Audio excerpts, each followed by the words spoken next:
All right. Recording is started, and welcome back to the next podcast session. And as you all know, we have a special guest here, Ivar Otter. So big thanks to him for joining us for this. So I think the plan we're gonna do a bit of a different format since we have him here.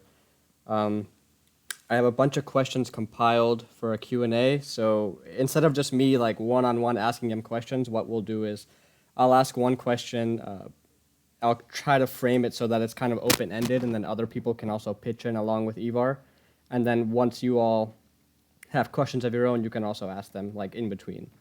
And do you have any quick disclaimers about your answers that you want to make? I don't think so. Aside from, I think it's probably important to clarify that I won't necessarily be able to answer anything, right? It pretty much entirely depends on not just confidentiality, but also I think something that you don't always realize when you look at a dev team is we don't there are a lot of aspects of V&H in particular, for instance, that I literally have no idea how it functions, right? Less so than many players, and I think that holds true for most dev teams. So there are definitely certain things that I'm gonna have to defer to, but it'll be fine, I think. Okay, yeah, I'm glad you mentioned that because we have a wide variety of questions, so we'll see we'll see how it goes. But here's the thing: I mean, it never hurts to ask, right? Right, right, I agree. One more thing to note is that since we have a really big crowd over here, I disabled voice activity. So for those of you, if you find that your mic's not working, you probably have voice activity on. So go to your settings and activate push to talk. And I did that so that we don't have any feedback in the background. Okay, so I'll go ahead and start off with the first question, and then we'll just keep moving along from there. The first one, and these are anonymous, so I won't mention the person who's asking them, is what is the design process that you go through when you're creating a new UI component or you're modifying an existing one? So first and foremost, I did half expect your first question to be regarding the tragedy of Darth Plagueis the. Nonetheless, I think this one is a little easier. Um, I think. Well, UI is interesting because it used to be that when I was designing UI, it was a very analog approach. I used to sketch it up more like with pen and paper and draw these design concepts. And I still do that for advanced things and very complex UIs. But these days, really more often than not, I basically start assembling final designs essentially out of nowhere and see how it works, and then basically keep iterating on them over and over until I get them to a place I want them to be. And once you have something that you like, how do you what is the process of bringing that into the game? Is that something that the programmer has to do, and it's kind of in his hands from there? Yeah, it's a bit of a combination of both. I draw the UIs in Photoshop, and they're just the UI in the game. They're basically just image files. So they're like any other image. Like if you take a photo, it's the same thing. Like it's pretty much identical. And then yeah, it's usually up to the programmer to put them in. I do some of it on my end, but more often than not, yeah, it's sort of out of my hands at that point. Okay. Does anyone have something they want to add about UI, or maybe like a UI component you want to add on to your Ivar's wish list of things? Sure, we'll get back to that point. Yeah. I'll leave it open for a few seconds to give anyone a chance to pitch in, then I'll move on to the next question. I have a question. For the UI, is there any plan on adding a better view for um, talents and passive abilities that you have on the bar? Um, are you referring to like the small effect icons towards the bottom on your HUD, like above your health and mana? Yes, like the buffs and all that.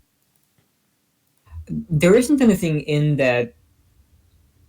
I don't think we've planned to do a lot to that in the near future, but I think we want to know specific visibility or usability issues that it has currently.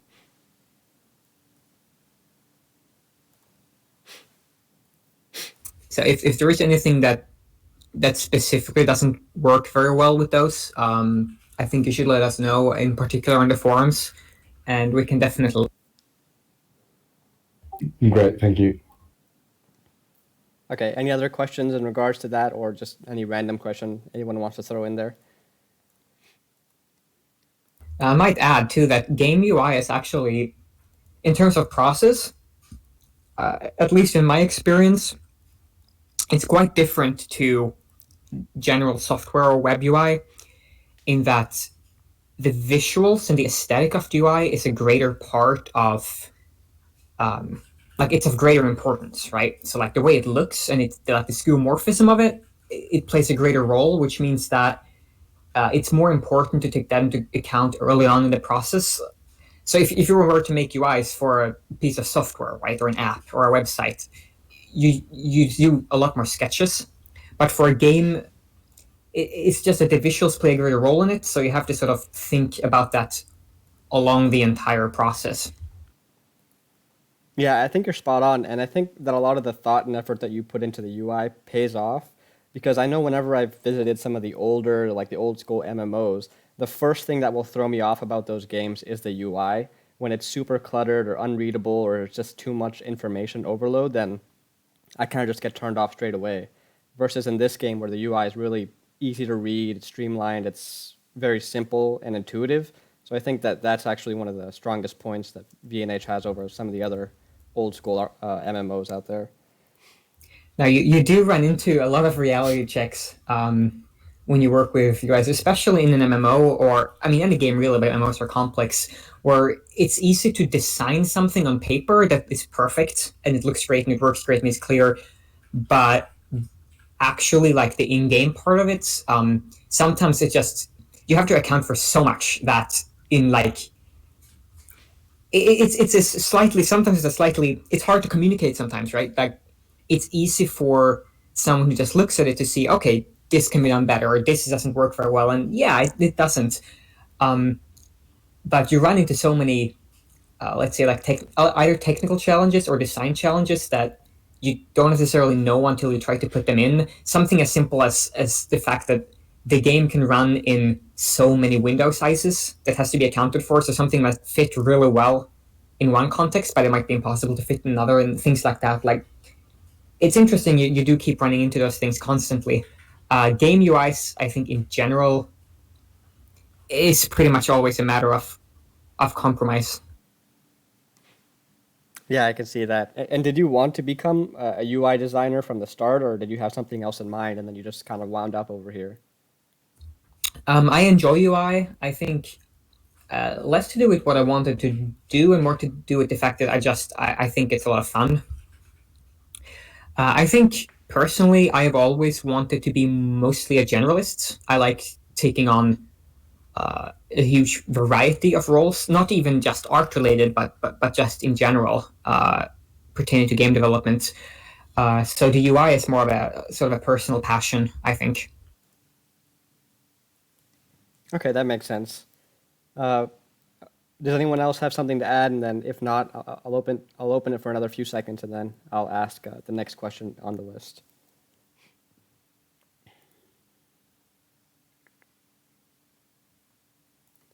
Okay, we got a big crowd, but everyone is feeling shy this time. So I'll move on to the next one, which is how did you land your job in Mad Outer Games? Since aren't you from Sweden and everything? So it's kind of a big distance there.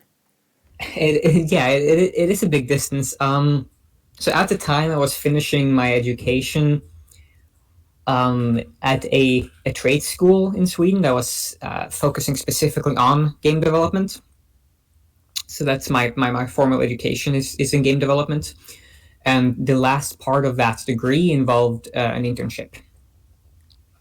And I was already planning to move to the US because my wife's American, and we had decided to move there prior to this entirely. So I was essentially just looking for internships in the US. And Mad Otter specifically, I joined through a family friend of my wife's who had a recommendation, essentially. And I think anyone who's applied for jobs or internships, they know the pain of resumes and getting heard. And I think I sent out 30 something resumes to game devs nationwide and never heard back anything. And then a single in-person family connection, and bam, you're in. I think that's the way like most business works and most industries work. But it's interesting, like what a difference that made. Yeah, that's actually how I landed the current job that I have now. It's all through connections. Like, you can apply to it, especially in this industry, which I feel is starting to get oversaturated, sort of like the development software industry. You You can don't apply say. to you can apply to so many jobs, and you just hear nothing back. And then the ones that you do get an interview for, are just you just have these like convoluted coding challenges and everything, and it's just kind of weird. And that kind of segues into the next question as well, which would be, what advice would you give to someone, say a newcomer into the industry, and they want to land like a game development job or something related? What advice would you share to them? Yeah, that's a tricky one because in my mind, it depends a lot on like I don't think that you can consider game development like a single entity. Like the requirements and the focus you want in uh, in the indie part of it is very different from AAA and large studios. Um, so it's hard to give like generalist advice. Um, but it to me and in my experience, when I have seen what studios want and what people want, and again, it's my experience is still limited.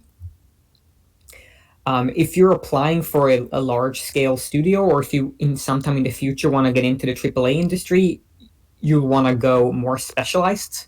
Like if you are a technical environment artist who only specializes in making say rivets on little metal loops, then you'll probably have a good chance because there's going to be a studio out there who only wants that super specialized task.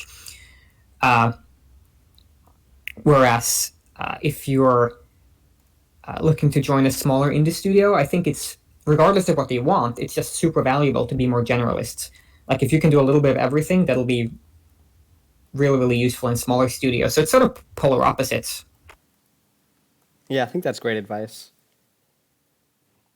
But in general, I mean, apart from applying and that sort of thing, game development is just so broad. There's so much to it that I think it's pretty easy to just focus on what you personally feel passionate about and what you enjoy doing, and work it out through that.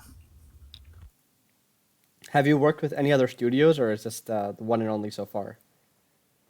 This is the one and only studio where I have been a full-time employee. I have collaborated with other studios in the past, but not in the form of. Yeah, you chose a good one. Does anyone have anything to add on this topic, or just any random topic? I'll open it again for another few Okay. seconds for questions. If I may, I have two questions. One related to the first, and then one related to this. Regarding this particular topic and getting into Mad Otter, I've always wanted to know: is it a job requirement for you all to change your last name to Otter? Middle name. Cool, thank you. And then my other question related to the UI question earlier. Many PC-based games nowadays have opened up the API for people to create their own UIs. Are there any plans in the future of opening up any of the UI and allowing the community to provide some of their own efforts on it? Not short term. Probably not long term. It would be an extremely nice feature, but this I'm gonna predict is gonna be something that will I'm gonna say many times. We're a small studio, and with limited resources, I think as nice as it would be to provide that sort of functionality, our limited programmer time and our limited resources as an indie studio is probably better allocated elsewhere. As much as I really like the idea of it, and I would love to actually see it, I don't think it. Probably not, unfortunately. Thank you. Great question, Imp. Does anyone else have a question they want to add in before I move on to the next in the list?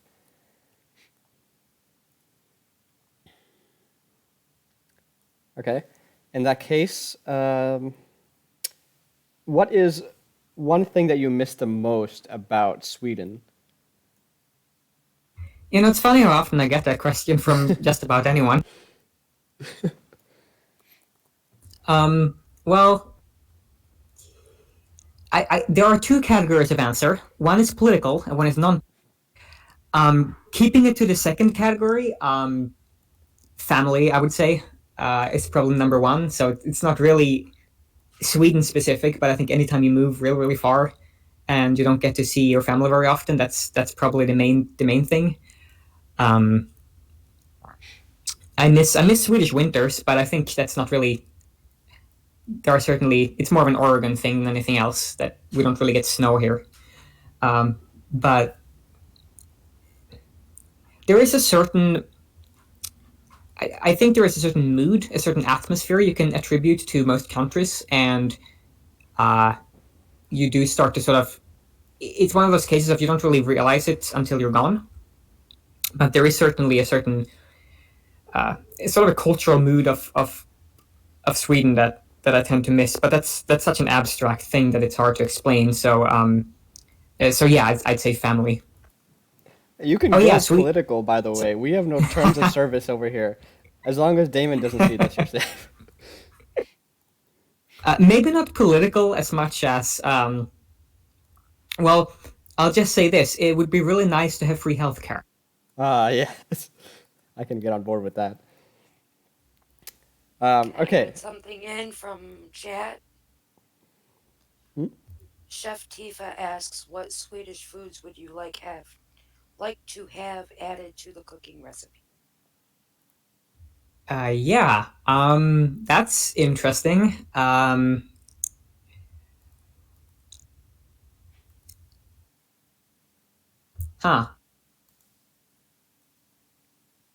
I could name them, but I don't think that would make a lot of sense. Swedish meatballs? Not personally. I don't eat meat, but traditionally that would probably be a nice addition. There's a lot of traditional Swedish foods that are less like internationally known. Glögg would be nice. Longkål, perhaps. Again, I don't think, unless any of you here speak Swedish, it's probably pointless to label them. Fik, there we go. Damon gets it. Fika is the cultural institution of having a coffee every day or a little snack every day that doesn't really exist outside of Sweden as a cultural institution in the same sense. So it's sort of it's a community. Oh, welcome. Yeah, welcome, David. It looks like he came here after he heard about the politics. Nah, he came here after he heard about the fee. Okay, I'm going to go ahead to the next question then. This is actually in relation to Damon and a forum post that he recently had about elder bosses. What would you say, and this is also open to everyone else out there, this is more of a general question, what is your favorite elder boss fight or mechanics? That's a good question. Now, I do actually, I do recall it was a lot of fun. So I don't have any high-level characters on live, but I do have had the pleasure of doing a lot of playtesting I think it was last year when we were testing out the new elder bosses, and they were all really enjoyable. And out of those, someone is going to probably uh, harass me for not remembering their name, but I think I'm in agreement with Damon that uh, the 85 Elder Boss that summoned the spiders is a lot of fun. Now I just can't recall her name. Um, but the strategy involved, I think it makes for fun interaction between party members, which is I think why mechanically speaking, it's more of a social reason than anything else. I think, but I think that's a really enjoyable.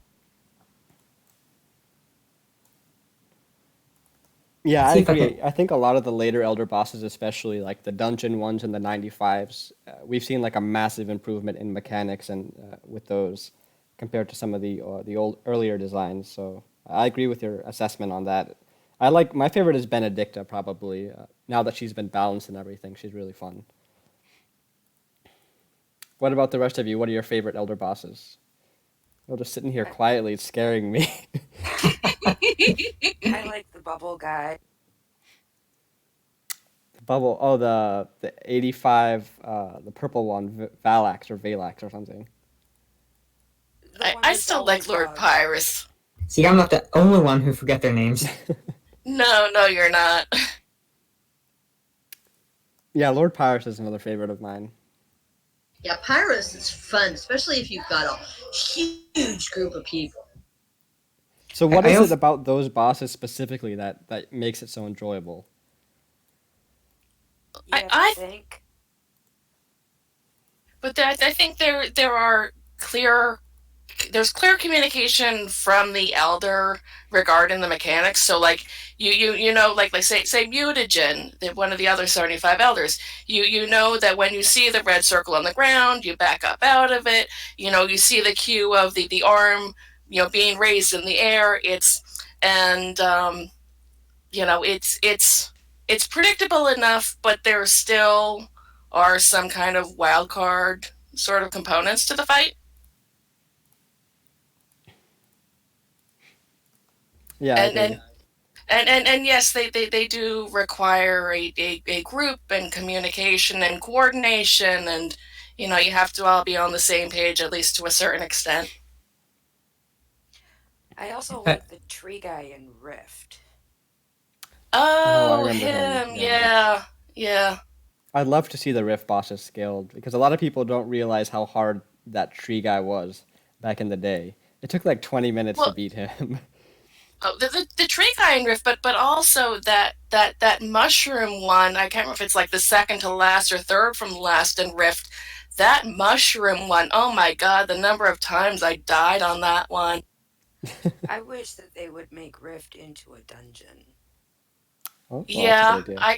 I could see that translating if Rift were level scaled, that would be a dungeon for sure. I mean, and no timer on it either, which would be really nice.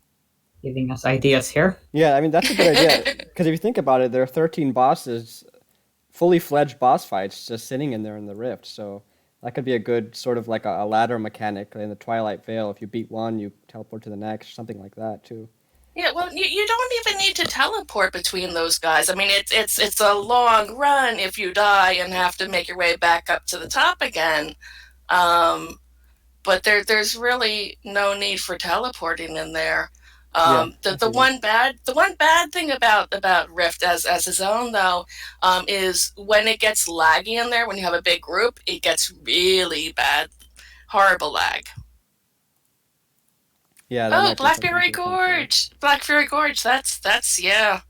And Carolox is right. Nobody goes there anymore. Many people don't even bother unlocking the zone. Yeah, I think actually like we've covered that in a couple of our old live streams as well. Black Furry Gorge. Yeah.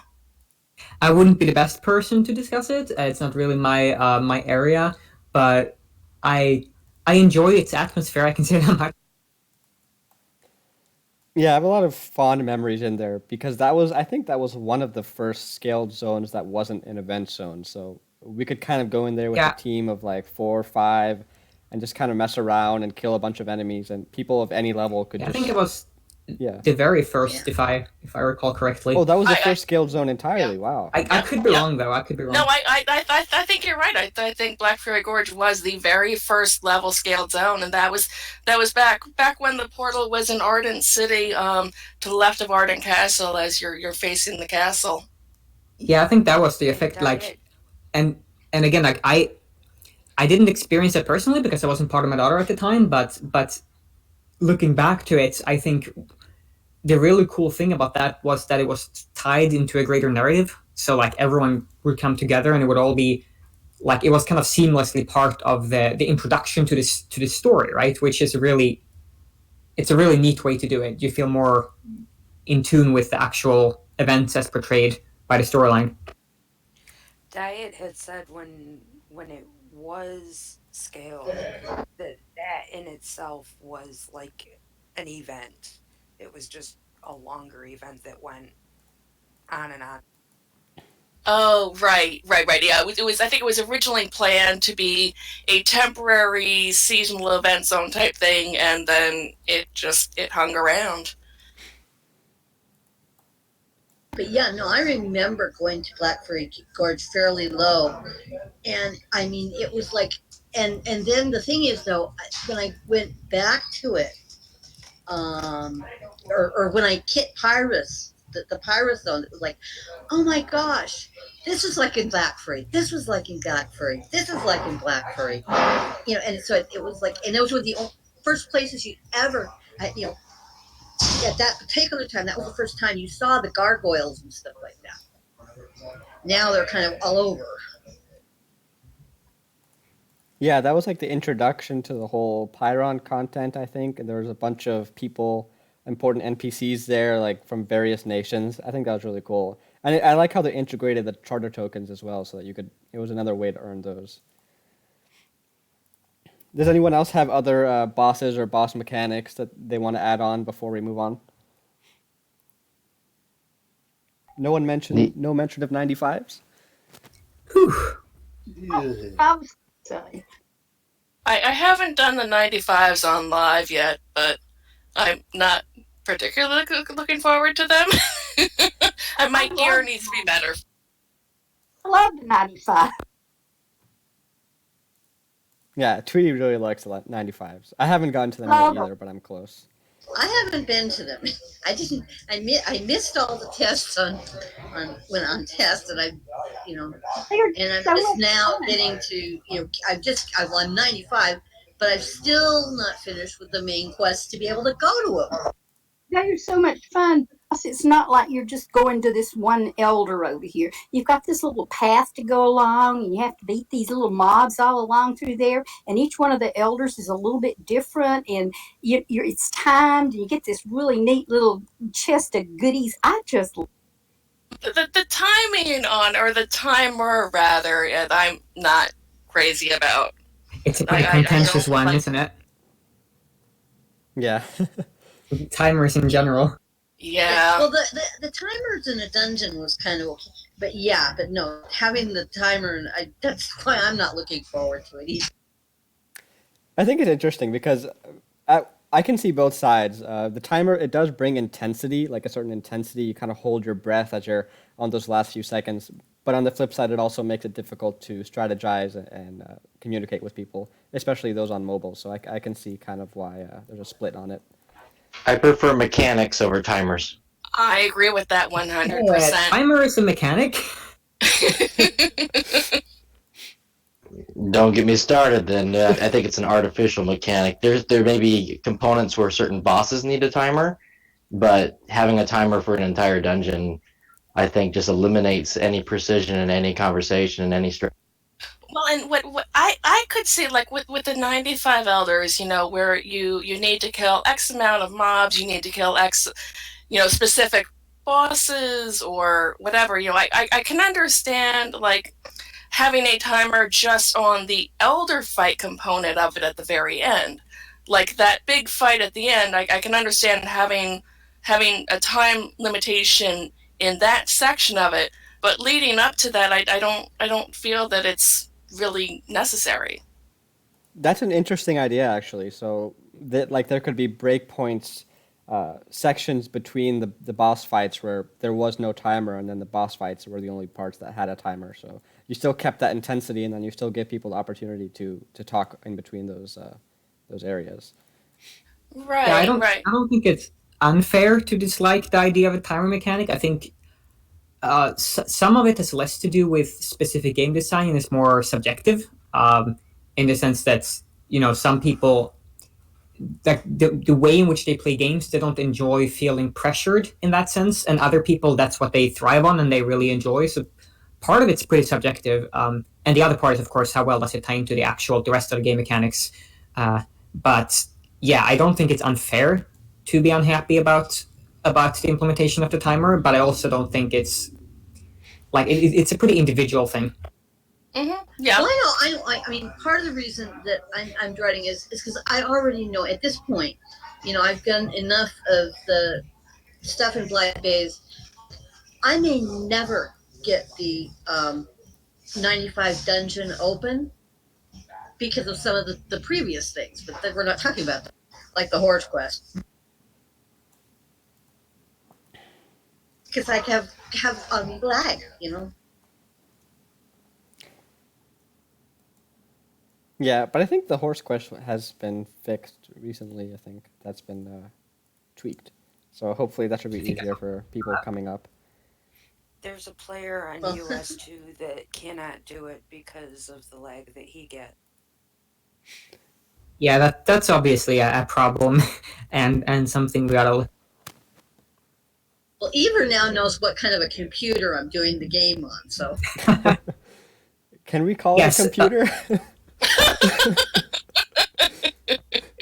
As I pointed out yesterday, I'm actually amazed that it runs the game. That's fantastic.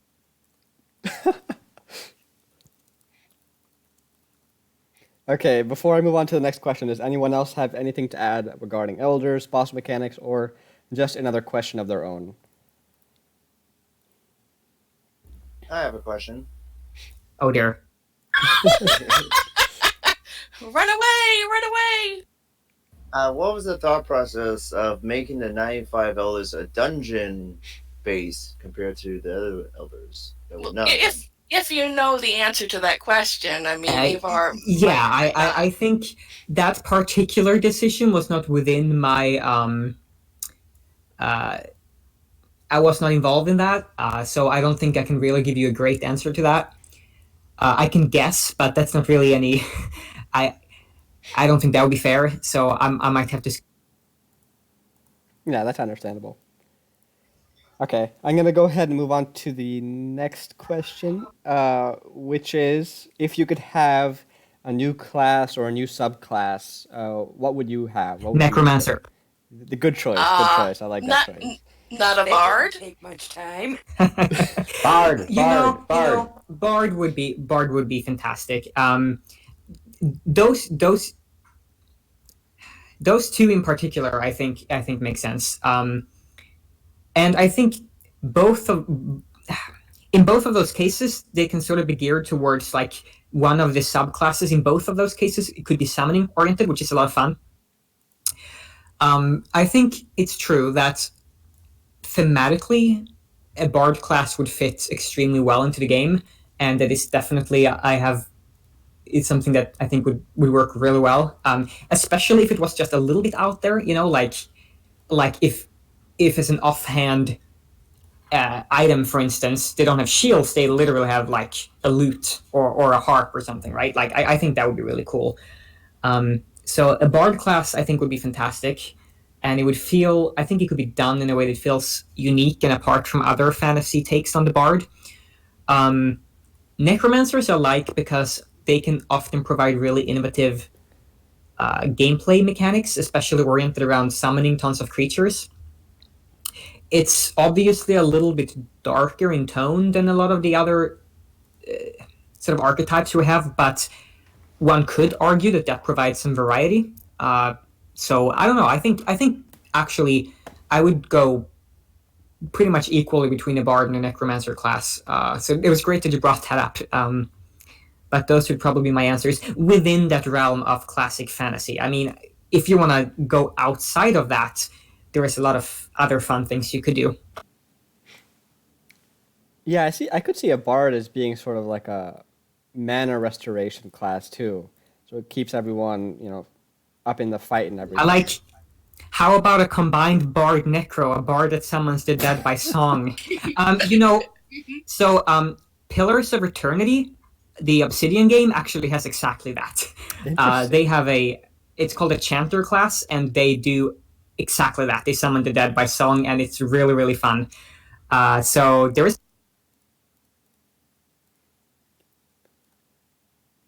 Yeah, that is a neat take on the idea. Another class that I could see, or subclass, I think someone mentioned it, was like a rogue, an up close and personal hunter who would be more like a traps and assassination and stuff like that with knives. Yeah, I've thought about that. I think a rogue might work better as like a redesign or an overhaul of the hunter class, because there is so much overlap, especially in terms of like rogues and poison and the venom based abilities we already have. I think it feels like there's some overlap, but I also think a rogue usually works in close quarters, like dual wielding daggers and things like that, and so that wouldn't really work.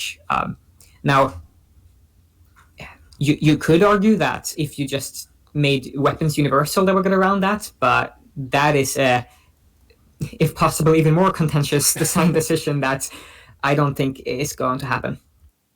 Yeah, that would probably be a difficult change as well. It could work, but then classes would have to be would have to add something else to fill that gap of the classes being differentiated. I think it could be fun if like weapons weren't tied to classes at all. So you could have a warrior with a bow, or a hunter with a staff or something like that. Right. But you couldn't make the change on its own. It would have to be a part of you would have to add more things to make the classes now feel more different again. But it could be fun, and I like RPG mechanics that let a player do really imaginative stuff. Like, I am going to be the mage with a sword, and I'm gonna do that, and I'm gonna make it work, and it's fun because you set your own challenges and you try to do something really weird. To me, that's like often one of the most fun things you can do in an RPG. So that would be fun, but again, really not at all within the scope of this game at this time. Right. A hunter with a range specialization or a melee specialization. Yeah, exactly. That would be how you do it. And again, you would have to differentiate the weapons in at least some way if you wanted that to work, but it could work.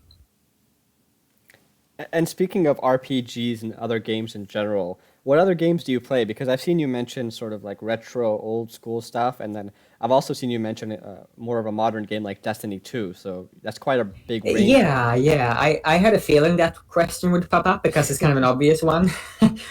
I mean, throughout the years, I'm really broad in the kind of games I play. I don't really do sports games, but apart from that, I've enjoyed virtually anything, really. For the most part, I like single-player games the most, or at the very least, more narrative-driven games, but not exclusively. I would say, I do play a lot of RPGs, a lot of FPS games. Deus Ex is still my favorite game of all time, but apart from that, yeah, it's easier to probably to list what I don't play, because I think it's just the thing about being in game development. Like, I feel like it's easier to appreciate things, even games that you don't personally enjoy as much, or games that have bad qualities to them. Like, you have an easier time appreciating the good qualities. So it's really easy to play this. Like, I guess it feels like when you work in the industry,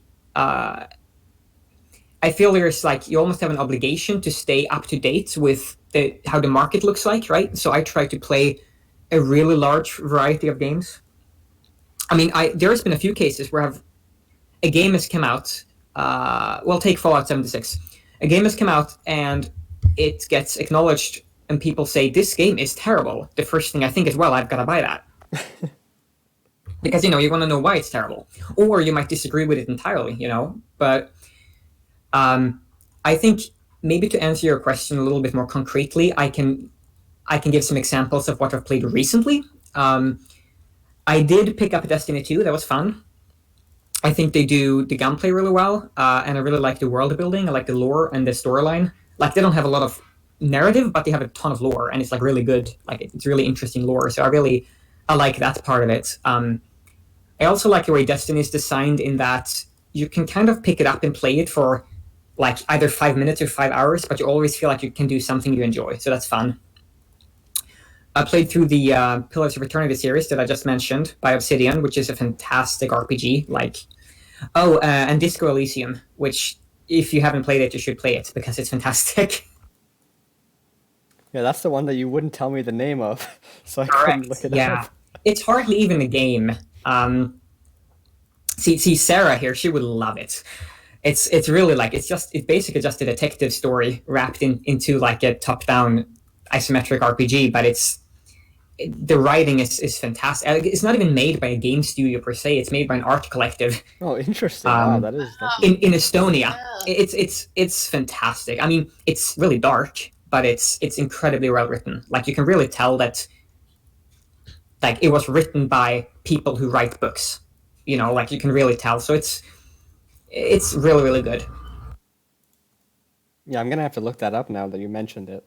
I think for me, apart from Villagers and Heroes, of course, I also enjoy the single player RPGs. So I'm actually going through another playthrough of one of my old favorites. Well, probably not old to some of you guys, but it's one of the Dragon Age games, which I really enjoy a lot. So Oh yeah, those are good. Oh yeah, I absolutely love those. I know they're not really like they're kind of underrated in my opinion, but I really enjoy them. Yeah, I know.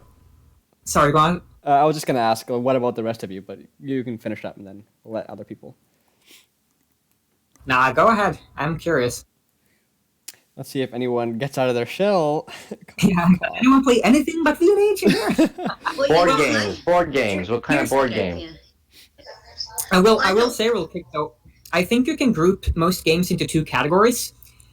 There are what these days they refer to a little more commonly as hobby games, like V&H, where it's basically like it's a long-term commitment where like it's basically your daily game, and it's like the thing that you come home and you play some V&H, you know. And MMOs usually fall into that category. Games like Destiny to some degree does. And then we have sort of the one-offs where it's like you play them through, or you play them for 10 hours and you're done, and so on. And there is often some kind of overlap. Like most people don't have time for more than one game in that category, right? It's like if you play V&H, it's really unlikely that you also play another MMO, right? Because you don't have time. But I feel a lot of the time, for a lot of people who do play some more games, you have like one big game that you play a lot, but then you have these little smaller things that maybe you just do like single playthroughs of that aren't online games or that aren't MMOs. And at least in my experience, that's how it works for a lot of people. And I think like most people here who do play other games, they probably fall under that category, right? Like, yeah, you don't have time for another MMO, but there might be other smaller games or single player games or like more focused, contained games. Yeah, you hit the nail on the head for me. Underestimate our insanity when it comes to. Yeah, for me, what you said pretty much sums it up. V&H is like my steady one, and then over the weekend sometimes I'll hit up some of the side games. That sounds like that's a weird connotation. I don't know why I said it like that. Sounds like I'm cheating on V&H, but I'm not. Don't worry. Yeah, I always find it interesting. Like sometimes on the V&H forums, someone talks about a game and someone responds, and they're usually new. They respond like, "Can we talk about other games in here?" No. And like, yeah, maybe talking about like competing MMOs is not really something we that might not be the best, but games in general, like, we're all passionate about games here. Like, and Mad Otter, I mean, we're game devs. It's what we love. So, like, of course, you want to talk about games. Like, that would be like saying you can't talk about more than one movie. Like, to me, that makes no sense. Oh, speaking about games that I have 1,585 games on Steam. That is more than I have. And I thought my 400 was a lot. And how many of those have you finished or played or started? I can see where this is going. I probably finished probably 100 or 200 of those. So I still got like 1,300 more to go. Yeah, No, that the- kind of one of the- reminds me of programming. Like, I don't know if I know you do some programming, but oftentimes we do like side projects and we start a side project. Oh, I want to build this or do that. And then we never really finish it. And then we have an idea for another one and then we just keep starting things that we don't finish. Yeah, I think I have probably like a dozen or so unfinished game prototypes, but it's part of the occupation. Actually, I think one of the games that you play, Ivor, is about due for I think that you said you've played through the whole thing. But I think I just saw on Steam an update to that game. Oh, which one? Destin Pillars of Pillars of Destiny. Pillars of Destiny. Yeah. Yeah, Pillars of Eternity did just receive not an update so much as it was released on consoles a couple days ago. So I saw the ad on Steam, but yeah. Yeah, I can see that. Yeah, that's a great game. And I actually I played for a while. I lost my thing, but I was playing Lord of the Rings online. I was a bard because that was their healer class. But I also played some Guild Wars 2. Oh, yeah, that one has. I haven't played much of Guild Wars 2, but it has a fantastic soundtrack. Yeah. Well, I'm still in the free. I've got some of the expansions, but I'm still in the free to play part of it. Oh, I didn't realize they went free to play. Yeah, they went free to play with when they added something of Thorns. Yeah, I tried it a little bit when it first came out. Yeah. Yeah, the base game is now free all the way up to level 80. Yeah, but build wise, you are capped unless you pay for the expansion. So quite hard there. I'm gonna make a lot of enemies here. Actually, you know what? Never mind. Maybe I should just. Nah, I'm just teasing you. I think sometimes there is something to be said for things like that. It's actually maybe delving into the particulars of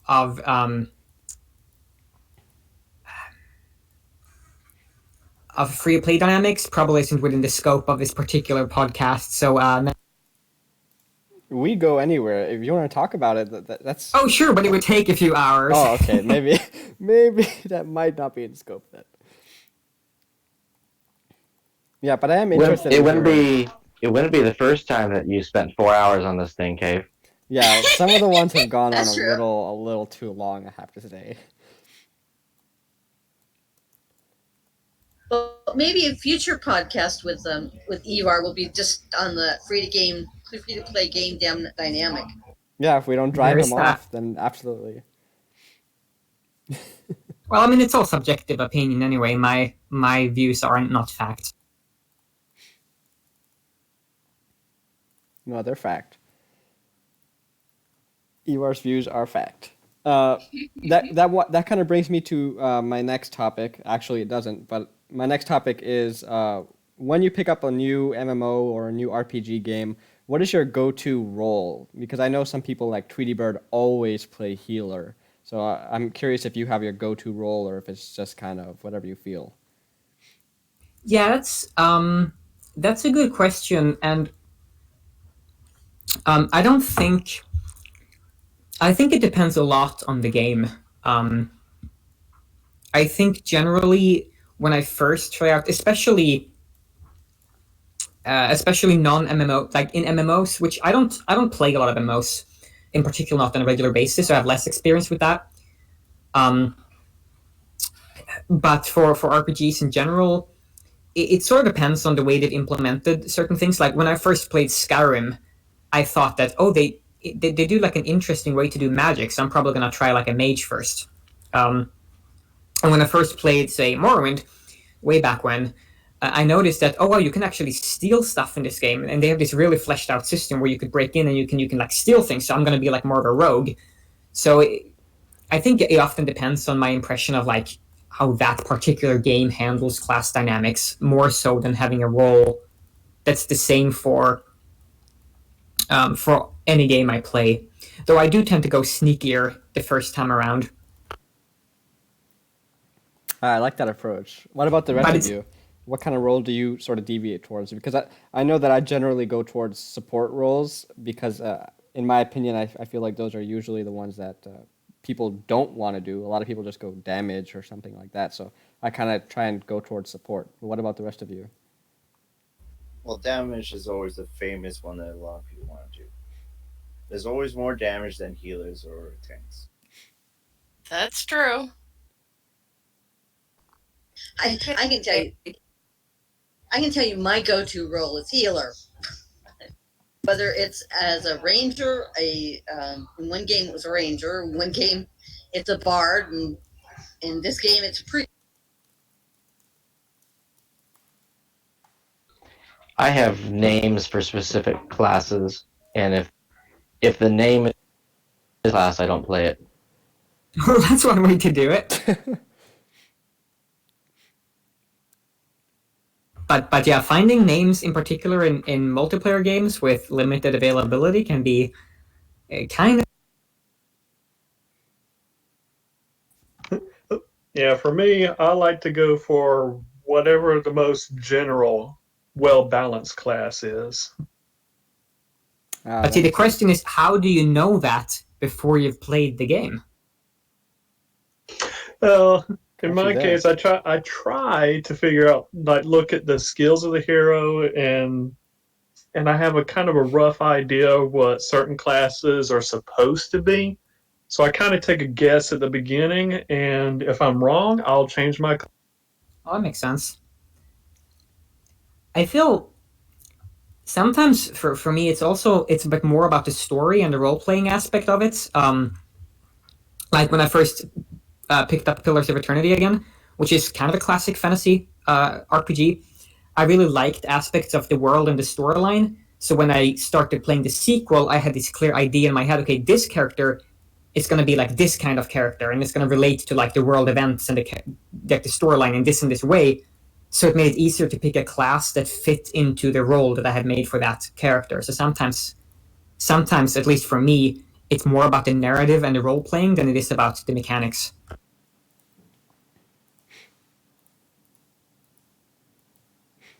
I usually actually delete my first character. I usually use a guest account first, play for a little bit, delete it, and then if I like the game, try a different character. That's interesting. Are you guys like the type of people who read everything about a game before you go in, or do you just kind of try it out and experiment? Because I'm the type who has to read like all the guides and all the information and whatnot. See, it's a struggle, right? Like, you don't want to read anything because you want to go in blind, but it's really hard to resist something. It is, it really is. I like to just jump in. I can't stand reading about something. I get so, like, okay, I gotta try it. I just gotta go do it. I tend to do some research first. I mean, it just find out general information, because oftentimes I can tell whether there's something that will totally turn me off from a game or something that I'm looking for. Yeah, it's more of a relevant question also for paid games. You don't want to spend $60 or your national equivalent on something that you end up not enjoying at all, and then you want to make more of an informed decision. Right, yeah. Still, I would say that a lot of the most enjoyable experiences that I have had in games, in particular, like more like self-contained single-player ones, are ones where I had no idea what I was going to expect, and it completely blew me away. So those moments can be fun. Does anyone else have something to add on this topic before I move on? We don't have too many questions left, so. I'll be back in 20 seconds. Okay. We'll resume after a short commercial break. Imp, you want to sing a song? 20 seconds? What do you have off the top of your head? Besides a rapt audience? I don't hear any singing. I know. I'm surprised. I am shocked that Warridge isn't singing. I need you all to be singing like the glories of Zazie. I need you all to be like a laugh track or something whenever something happens, like a sitcom. It'll be good. I thought we were asking Ivar to sing. Are we asking Ivar to sing? Oh, We can't ask. No, you're not asking Ivar to sing. Nope. I was gonna say we couldn't ask Ivar to sing when he was away from his computer for 20 seconds anyway. I mean, because I've sang on this thing, and it would be the first. You got it wrong. You can ask me to sing if it's during those 20 seconds I'm away from my... Fair enough. Okay, my next question is actually from Kaya, who's here. And it is about your Highwayman outfit, sort of your series that you used to do for development. Is there any plans to continue that, or are things just too busy right now? Yeah, I'd like to do that. A lot of it depends on internal development schedules. Like, if we're in a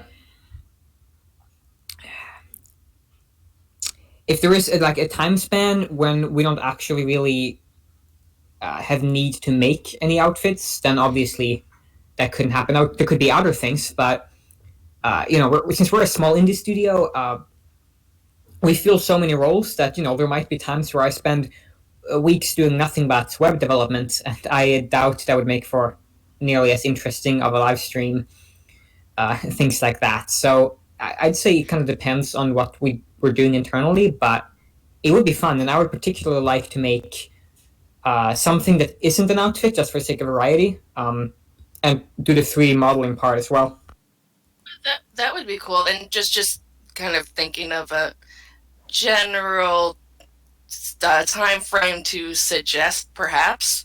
Like there's usually some downtime between like when Sugar Sweet ends and when Veil starts, and like somewhere in that time period between the two zones, if it worked with your schedule, that might be a time period when some of us are kind of looking for something different to do with the game. It's that winter's almost over, spring is kind of just starting, or Yeah, that makes sense. I think making a mount would be fun, for instance. Doesn't have to be something super complex. Yeah. No, When that topic came up, when Cave was gathering questions, I mentioned either a mount or like a pet. Yeah, either one of those would be cool. Yeah, when I asked the question, it was just that particular side of things, whether it was a mount, a pet, a background, an outfit, whatever. It's any of the above, and all of the above. A banana costume. As long as it's not programming. No, I mean, I do a fair amount of coding, but for most people, it doesn't make for nearly as interesting of a live stream. For programmers, I'm sure it's fascinating. Oh, I love it. I can't get enough, but I can see how it would be extremely boring to watch it. It's usually it's like 95% me scratching my head, swearing internally, and being on Google. Yeah, and that is usually how it goes, code. isn't it? Yeah. And there was a suggestion typed into chat of the designing with Ivar, and something else that could be created as a group is a new house design, like a new visual appearance for the exterior of a house in game. Yeah, that. That would be interesting. I will say about the village house designs, my personal preference would be to redesign all of the houses entirely. I don't think, I think it's this thing about games in development, right? So we have this MMO, and it's been around for 10 years, and it looks a certain way when it gets released, and then we're a small team. We sort of gradually make everything look a little bit better, and then there are always things that get left behind as like the last to be overhauled. And I feel the village houses are like one of those where it's like I really would like to bring them up to the level of a lot of our other art at this point. So I'd say rather than making a new house style, personally I'd like to make new house styles altogether. That is, of course, a big project. Right.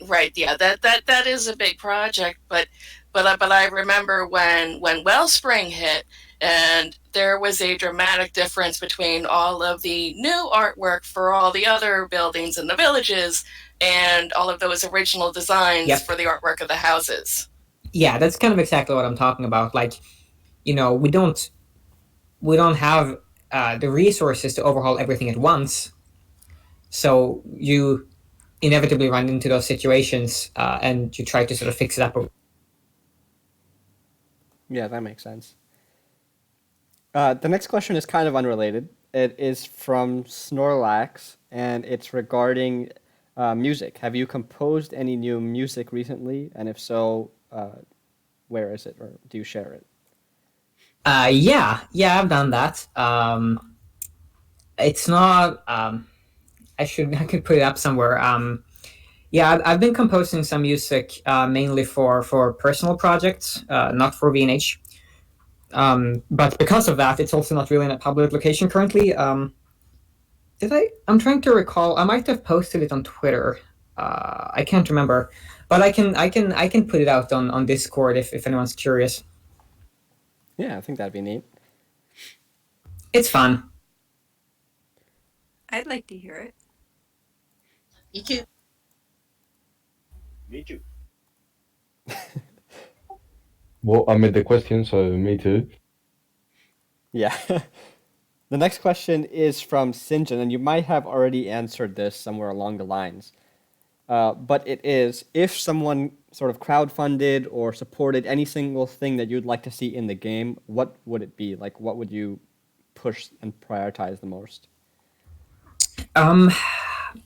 So I know for a fact what it would be. It might seem boring or irrelevant, but it actually relates to what I was just saying.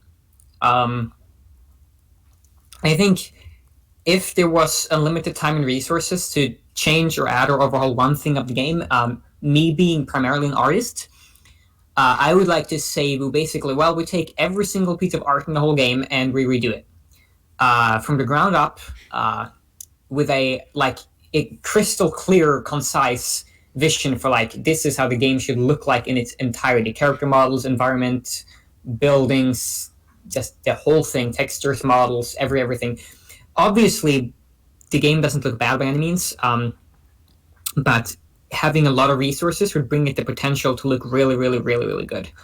And it would sort of get around the thing that any game in live development will always be uneven in its visuals a little bit. So having unlimited resources to overhaul that would be the top thing that I would do if that was the case.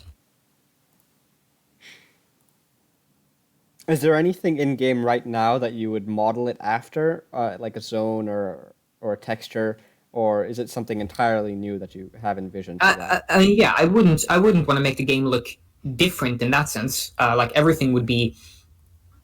It would be in the spirit of all the stuff that already exists. It wouldn't be like you open the game and suddenly everything is completely different in that sense. It would basically just be, we take this tree and we make a new tree that's it's in the spirit of the old tree, but it's just made to look, a lot more defined and right. whatnot. Right. So it would be mostly that sort of thing.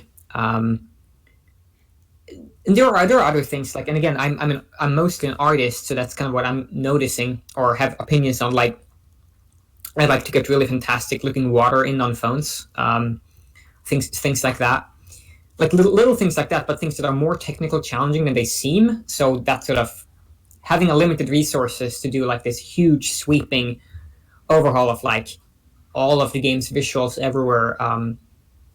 Again, I'm an artist. That's the kind of stuff that I get hung up on, yeah. And that I never, I never stopped thinking about how it could be done differently. So there's that.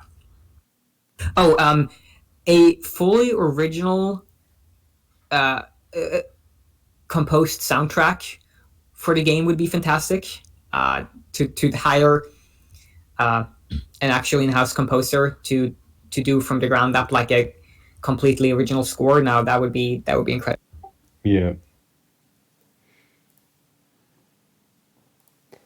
Okay, we have like 1 or 2 questions left here. So before I finish those off, does anyone have a question they want to ask?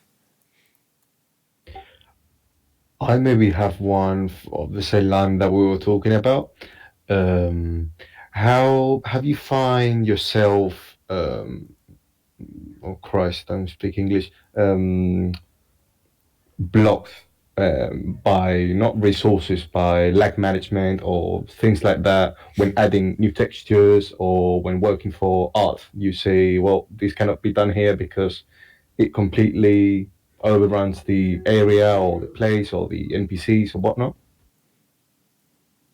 Yeah. That certainly happens. I do think usually it has more to do with the technical side of things than anything else, really. When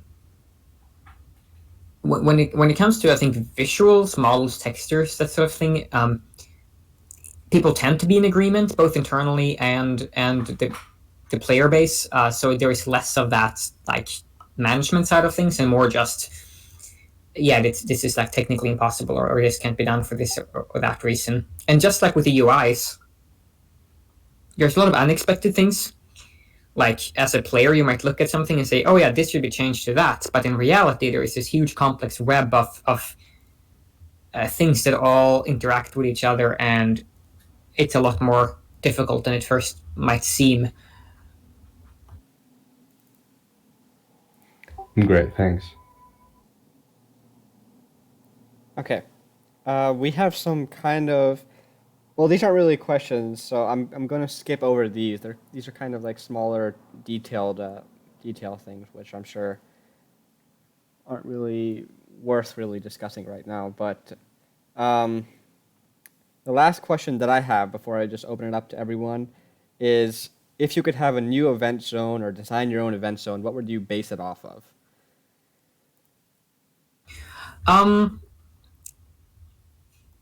I think I've thought of that to some degree in the past, and I feel like I would like to see an event in a game that isn't constrained to a single zone, that have that involve the world as a whole to a larger degree, that maybe transforms a large number of zones all around the game in one way or another. I recall I was asked this question a few years ago, and my way to illustrate that, my concept there was, I can't remember exactly. This was before Starfall, but it was similar in concept with some sort of like storm of falling stars all across like Ardent, and they would strike down in different zones, and you would go there and you would have activities. It doesn't have to use that metaphor or that concept, but this idea of an event that have people travel around like all of the 7 rounds, or all of Ardent in this case. I haven't really given much thought on the theme itself, but the idea of having something that is more spread out and like directly involved in the world is something we haven't really done before, so I think that would be fun. And you could do it like King Leo's birthday. And it sounds like there would be a kind of a random element too, like, pop-up events sort of thing, whether it's like, bounties suddenly pop up in Ardent that require a big group to kill. Yeah, definitely. Yeah. That's an interesting So idea. so it wouldn't be like the Easter eggs, right? I mean, it would be a far less simplistic like idea of that. Yeah, it would be way more all and It'd be Easter egg with swords and shields. What about the rest of you? Do you have any sort of event zone or theme or ideas about that?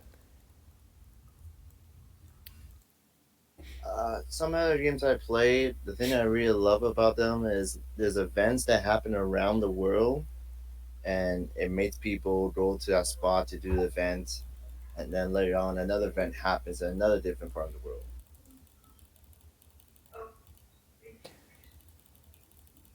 I also think it would be fun to have events that's a bit less tied to like real world happenings. And that is really subjective, but and I know a lot of people really like it. But to me, like the more holiday based events, they usually bring me out of the immersion a bit. I still think they're good to have because I think a lot of people enjoy them. But from a personal standpoint, I would much rather have like ardent traditions that we invent for the game world. That's like part of the narrative and the story of the actual history of Ardent, more so than tied to things like Christmas and Halloween and so on. And new events in that line that were totally unique and that are part of like actual like lore and world building. That's more in line with what I personally would like to see. Yeah, it's an interesting concept. I like that. Yeah, I was It's gonna like say the that's really Festival cool. of the Four. Well, the Festival of the Four kind of is an ongoing sort of thing.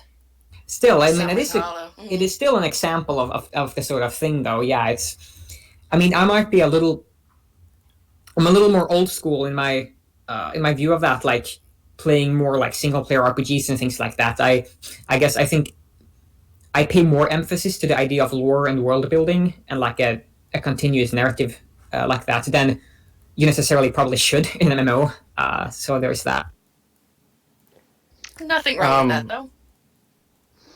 One concept I would like to see, because I think it actually builds off of concepts that are already in the game, is that have a world event that's triggered on each server, that the servers have to build towards. So perhaps some sort of maybe, we're building a big statue in Arden City, and when that statue is built, through the stuff that we as a server are gathering over time, it triggers, maybe the opening of a new zone, or the opening of a new world elder, that, or some sort of event that's very impactful, that's very awesome, and then that is now open for the server. But it could be like a really big kind of release event of some sort. That's a cool idea, I think. I wish I could say it's mine, but I've seen it done in other games, so I'm stealing it. Well, that's how it works, though, right? Like everything is done in other games. There is no way around that. There are literally tens of thousands of games out there. I think it's less about innovation and more just about finding what works in your particular case, even if it has or hasn't. I guess what I really, really do like about that, though, is that it plays again into the themes that we already have in our game here. The fact that we gather to build our villages, and we gather to improve ourselves through specializations, and gather crowns and other things. I mean, gathering is a component of our game that makes it.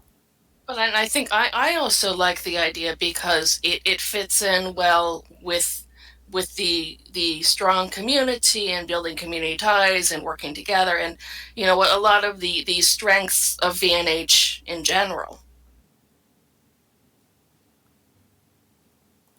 Yeah, like that flower donation contest, which had a bunch of people just pitching in and gathering flowers. That was pretty awesome. Okay, that's pretty much all the questions that I had saved up. Does anyone have something that they'd like to ask? I have a question. How's Diet doing these days? Diet, last I heard, he's doing well. I haven't met him for a few weeks, I think. But no, he's. There we go. Good. Good. He's doing well. Yes, thank you, Damon. Any other questions from folks? Damon also says he emails him a couple times a week. Oh, that's nice. And there's more. And there's more. Well, he's typing more. Type is fast. But wait, there's more. And while Damon is typing, I have a question for Ivar. Of all of the mounts that you've designed in game, which one has been your favorite visually? Yeah, that's a tricky question. The one that took the most time was doubtlessly the skeletal horse. That was very intricate, so I'm biased towards that one because it was just a lot of work. That was based on an actual horse skeleton, so it was modeled completely like anatomically correct, and then it was just simplified later to look more like a little more cartoony. Um, so in terms of like work put into it, that one is definitely up there. Purely in terms of visuals, see, I say what I said earlier, and it's not my model because we already had it in the game, but I'm still fond of the spiders, just the way they move and the way they interact with the terrain. Just, I don't know, I like them, even though they were in before I came here and they're not my model. I still think they're really neat. Is Oh, that like that's asking cool though. is that like asking which child you love the most? Well, I was kind of tempted to ask you whether it was like whether your favorite was the most recent mount that you finished designing. Being freshest in your mind. Now, I certainly have a sense of mounts I would like to add. Yeah, I think a lot of people have mentioned like magic carpets. That would be good for Equinox. Yeah, that one keeps coming up for some reason. Yeah. It seems like a fairly easy one to do. I mean, I don't know if that's the truth, but it seems to be fairly easy. Any other questions out there? You can also, if you don't want to, if you don't have voice, you can type it up. What's your favorite sound in the game? My favorite sound? That's a good question. I'll have to think about that. Are you talking about like the lines or quotes that the NPCs say, or are you talking about like the sounds that your tune makes, like when you get on or off a mount, or what? Yeah, I was thinking like the scribble of getting a quest is pretty satisfying. Oh, that is satisfying. Oh, it could be any sound. Like, if you could listen to only one sound in Vision Hero, what would be that sound? Yeah, Damon. That's actually I quite agree with that. Tarquin is neat. Like his lines are really well delivered, and they feel like ominously helpful, which is perfect. So I might actually agree with that one.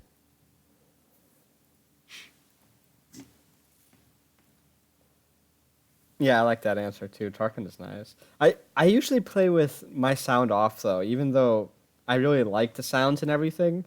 I think I do it just because I have other things playing in the background. I think MMOs are a little bit.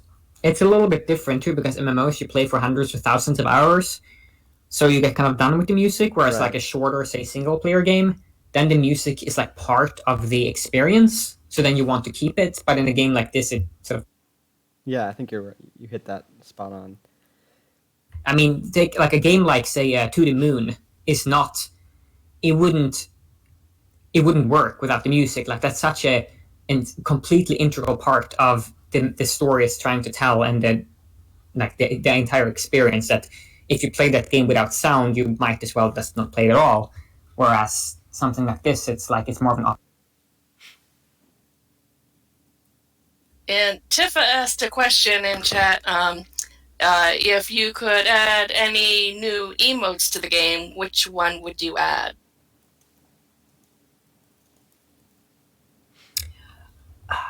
That's an interesting one, though. So by emotes, I presume you mean full animations and everything. It would be nice to have a lying down one because we don't really do that. We can sit, but like I can imagine it could feel kind of nice, like you're in your village and you just want to lie down in the grass and look up at the sky, that sort of thing. You can't do that, so that would be a cool thing. Oh, yoga poses, Carol Lux suggested. that could be. I like the kind of emotes that are like permanent until you cancel them, so you can have like your character be in sort of a state while you chat and talk that like fits with your current mood.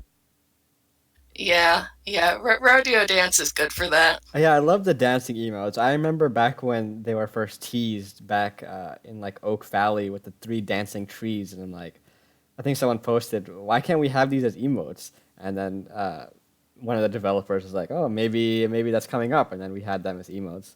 I love those dances. I wish we could have a few more. Yeah. Any other people got questions? Looking in chat right now. I do. Do you have any intention of adding decorations to say Ardent and Summer's Hollow or the holidays again? Yeah. It falls under that category of things that are more work than it seems, but I do think it adds a lot to events and to like the general theme, and it adds sort of into a little bit the kind of thing I was talking about with the kind of events that I like to see in the future that are more like part of the world. Given the time and resources, I will always be in favor of doing that. Yeah, I remember when Arden said he used to get dressed up, so to speak, for both Grinch's Lair with snow everywhere and decorated trees with gifts underneath, but then also for before the Midsummer event, there were like paper lantern decorations, Chinese paper lantern decorations in Arden City, and there were some NPCs who were like outside the zone, kind of near where the statues are now, that were like modeling those fairy outfits when they were brand new.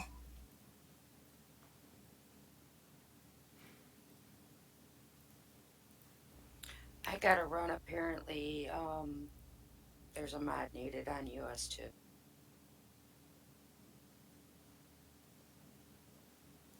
Okay.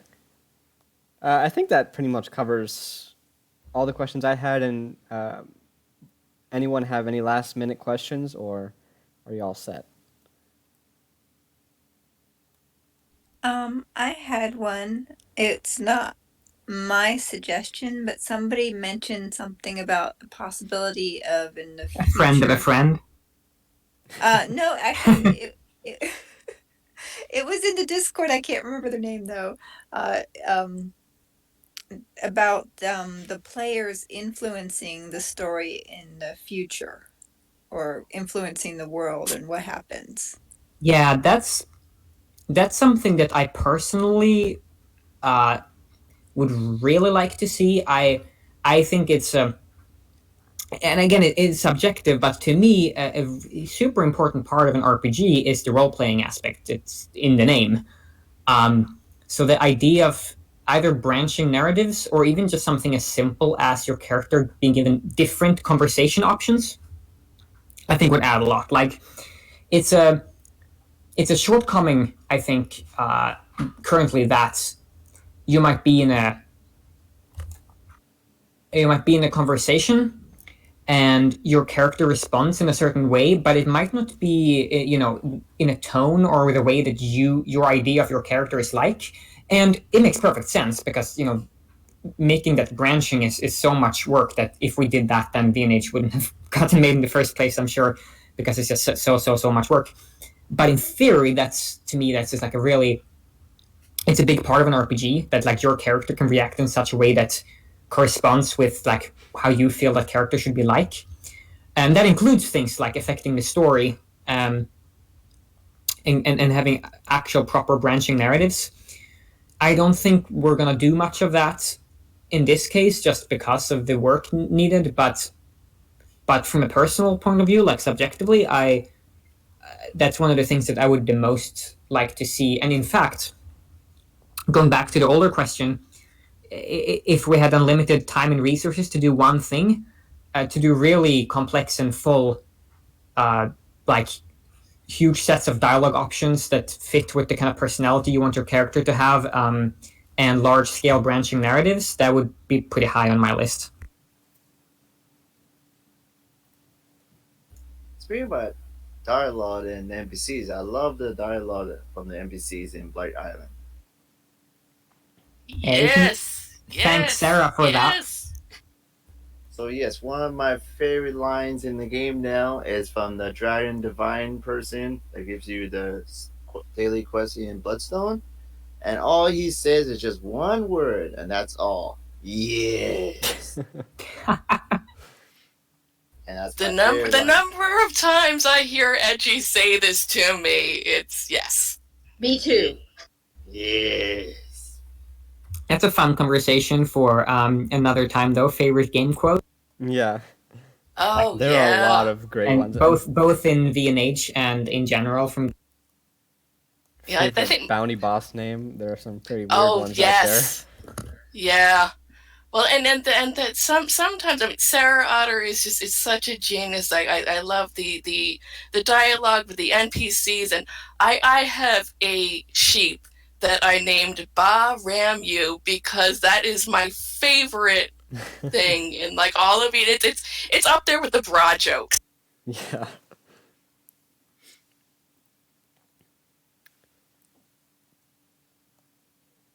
Okay, I think that we've been at it for a while now. We've covered a lot of questions and everything. So I hope everyone got the chance to ask, any questions that they had, either in voice or chat.